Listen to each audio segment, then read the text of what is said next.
Hello, I am Nita Sharma from Brain League Learning. Today we will explore the drawbacks of Bohr's model of the atom using simple visuals and step-by-step explanations.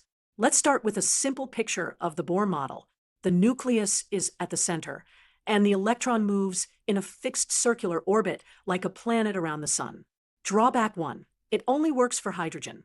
It works well for one-electron atoms like hydrogen or helium plus, but for atoms with more than one electron, the model fails because it ignores the repulsion between electrons.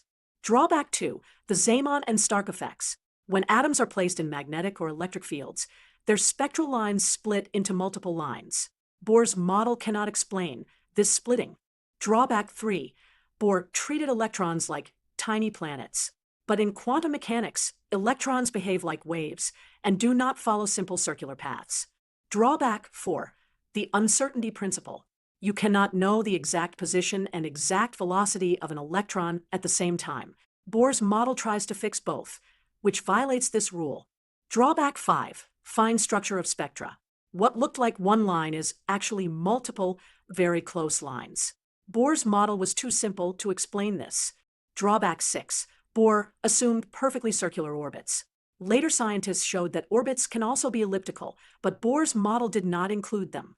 So while Bohr's model was an important starting point, it has several limitations. Modern quantum mechanics provides a more accurate picture of atomic structure,